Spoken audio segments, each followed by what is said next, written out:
Erev Torah. I want to tell you something interesting about the Chodesh Nissan. I saw something in the, it's in the Gemara, in Chazon Obadiah, several places that brought down this whole thing about Chodesh Nissan, right? We already spoke a little bit about it. We said, right, that the Chodesh Nissan, the whole month is Kadosh. The whole month is very holy. We don't say Tachanun, right? We don't say Vidui. So the question is, why? Why is the whole month like this? We don't have any other month in the year that the whole month, no Vidui, no Tachanun, no nothing. So what's so special about it? It's Tishrei, we have also holidays, right? We have holidays in Tishrei, but we don't do like that in Tishrei. So why only in Chodesh Nisan? This is the question, So I saw that Be'emet, each day in Chodesh Nisan is special, a day of Geulah, a day of Simcha, a day of joy, for Am Yisrael. So I'll tell you exactly every day, right, what it is. Let's go through, right, one by one. Interesting. So it says that what happened was, right, that the Mishkan, in the time of the desert, in the time of the Midbar, they put it up on Rosh Chodesh Nisan, right? That's when it went up. So that day was the day of the Mishkan, right? The inauguration, the Chanukah Habayit of the Mishkan was during that day. So that was very special. Then what happened was, right, that once they put the Mishkan up, now the Nesiim, the presidents of each tribe, of each Shevet, came and brought offerings, right, as we find. Right? We read about this in the Chanukah, right? About each one, what they brought. Each one brought an offering one day. So how many Nesiim were there? How many presidents? 12, right? 12 tribes, 12 Nesiim. So all those 12 days from Nisan, was a holiday because each day one Nasi brought offerings, into the Mishkan. Something beautiful, Every day holiday, every day joy. Beautiful. So that's the first 12 days of Nisan. Now, what about day number 13, right? What about that day? What happened over there? Right? There's no more tribes. there's no more Shvatim. So what do you do now? What do you got? So you know what it is, right? There's a concept like this. I don't know if you guys ever heard of this before. But after the Chag is over, a certain Chag, certain holiday, the day after is called what? Yisro Chag. He knows, right? You know what this means, Yisro Chag? It's like the day after the holiday. So what does that mean? It has some Kedusha also, some holiness. Yisro Chag. The day after the holiday has Kedusha. So that's also Kadosh because of Yisro Chag. This was the inauguration of the Mishkan. That's day number 13. Okay, now we got that, right? Now it's easy. We're not even halfway through the month yet. Okay. What about 14? Easy, right? Easy. What's 14? Korban Pesach, right? We bring that day. Erev Pesach.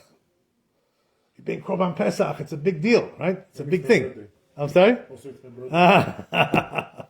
Okay, it's coming up now. I think he wants, why he's thinking, he wants to get some gifts, that's why. He wants some matanot. Okay, don't forget to buy him some matanot, everybody has to bring something. Okay. Okay, so anyway, as we said, day number 14, Korban Pesach. Also holiday, right? Also Chag.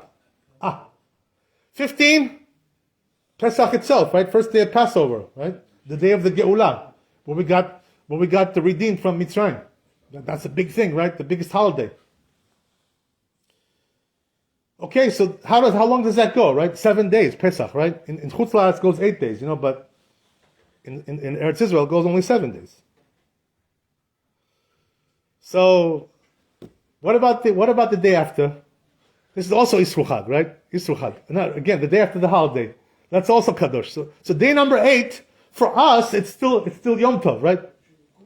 Over here. In Eretz Israel, it's Yisro Chag. It's also Mimuna, but we don't care so much about that. It's Mimuna, right? It's a holiday, a Moroccan holiday. The Moroccans have a holiday called Mimuna. Okay, we don't care so much about that. It's not in the Bible. It's not brought down in the Tanakh. This day, right? It's a local thing, whatever, right? For communal holiday. Okay. So we have that. What about the rest? How many days do we have left? Still another 7 days, right? What's there? Any holidays? Any holidays that you know of? It's another 10 days. No, it's from Yudalem and Let's say 14 plus 8, 22. Yeah, so we have 7 more days, 1 more week, right? So what do we got? So you know what the trick is? Here's the thing, right? Those last 7 days are also very special. Tell you why. Because according to the Masoret, it says in the Talmud, right, Masechet Rosh Hashanah, that the Bet HaMikdash HaShlishi is going to be built on which day? Human? No. Good guess, but it's not Chav Gimel. Bet HaMikdash Shlishi is going to be built on the first day of Passover, right? Yud Tet Vav. That's what it says, according to our Masoret, according to our tradition. How is this? What is it with that? What does that mean? Can you build Bet HaMikdash on Yom Tov? Huh. And also another question, right? Which is, can you build a Bet HaMikdash in one day? It takes a few years, to build a big structure like that. One day you're going to build everything. What are you going to do? Oh, he's right. I think he's from Shammai. He came from Shammai. Amnon, right? He fell from Shammai. So, that's the thing, according to tradition, it says in the Zohar Kadosh, it says in the Rashi, right, on the Gemara, it says in the Midrash, the Bet HaMikdash Shlishi, we're not going to build it. Hashem is going to bring it down for us, ready made. So that's why, I have to tell you that those people, they're so stupid. The ones that are going up there, on the Temple Mount, you know what I mean? Dumb people. Stupid people. Why? Because they think, we're going to build a Bet HaMikdash. What are you going to build over there? You're not going to build nothing, They don't even allow you to pray over there, you know what I mean? What are you going to build? Give me a break. We're not going to build a Bet Shlishi. It's going to be built by Hashem. It's going to be such a beautiful building. No human being can make a mikdash like this. Nobody can do that.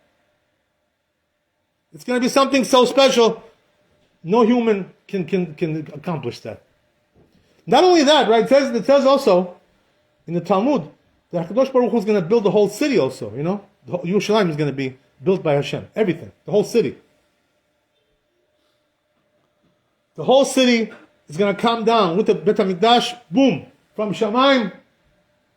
So don't bother, trying to... What are you going to do? Bring cranes over there, right? To build buildings? What are you going to build over there? Don't waste your time. The Beit Shlishi is going to be built by Hashem. So forget about it. And now we know, right? Now we can answer the two questions that we had.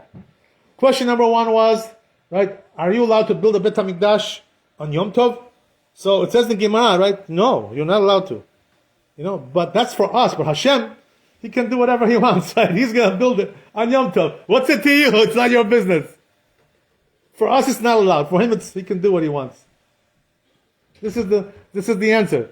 Then the other question was, right? How can you build a Bet HaMikdash one day? Hashem can build it in 1 second. What's the big deal? That's the whole thing. Now we understand better, right? The Bet HaMikdash is going to be built in 1 day from Hashem, from Shamayim. That's the whole thing. Okay, good. But now, right, we still have another question, which is, what about the last 7 days? What's that for, right? We said Bet HaMikdash is going to be built on Tet Vav, right? The first day of Passover. That's the schedule. So what about the last 7 days? What do we got there? So says the Gemara something interesting, right? Which is that, when you build a Bet HaMikdash, right, you have to do 7 days of celebration, dedication, right? That's what they're going to be doing. 7 days of celebration for the new Bet HaMikdash. So why don't they do it on Passover? Right? Because they're going to build it on Passover, right? So we should do the 7 days on Passover. What's the answer? What's the answer? The answer is that you cannot mix two celebrations in one, You have, on the one hand, you have Passover. On the one hand, you have the celebration of Bet HaMikdash. You can't mix them together. So it has to be one after the other. You understand what I'm saying? So this is the reason why now we see, right? The whole month of Nissan is every day celebration, every day Geulah. There isn't one day, a month of Nissan, which is a regular day. It's all celebration, holiday, and redemption. That's why it's so special. Now we understand, right? A little bit. Okay, fine. Another thing, right, I want to tell you about Chodesh Nisan. It says in the Zohar Kadosh, by the way, there's a machloket in the Talmud about this, When is the Geulah going to be? There's one opinion that says it's going to be in Nissan.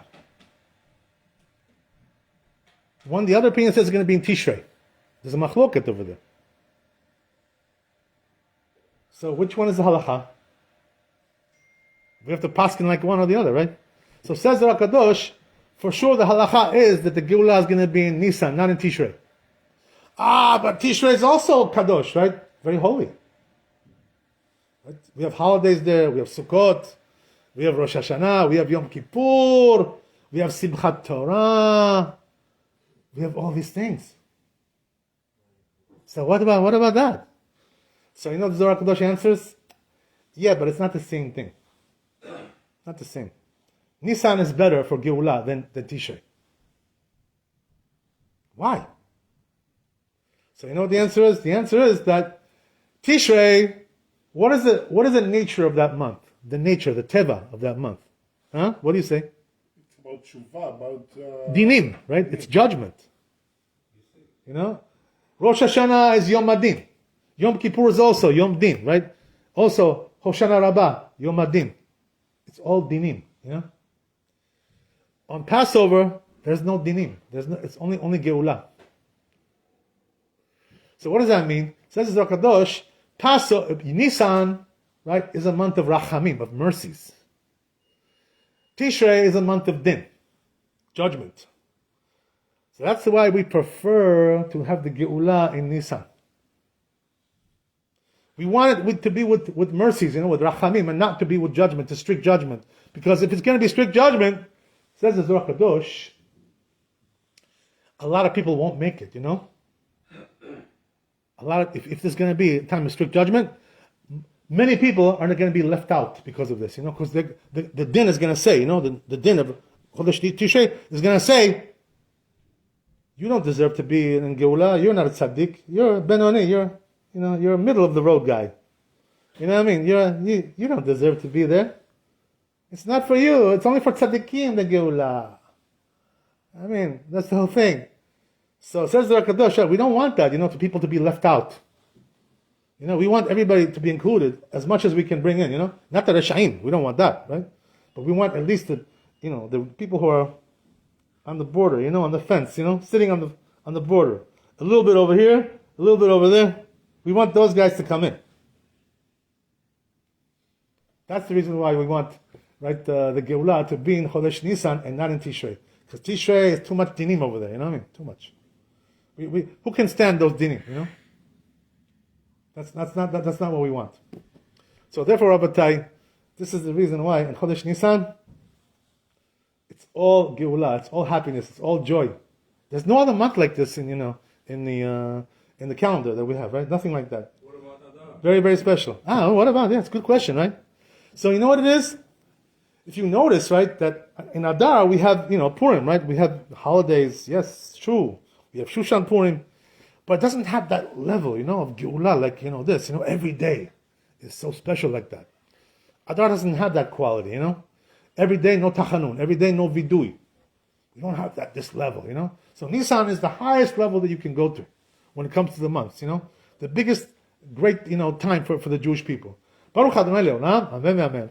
Rabbi Chanan, Shomer, Tzak Kadosh Baruch Hu, Tzak Yisrael, לפיכך הרבה להם תורה ומצוות שנלמד בני חפש, למען צדקו יגדיל תורה וידיר.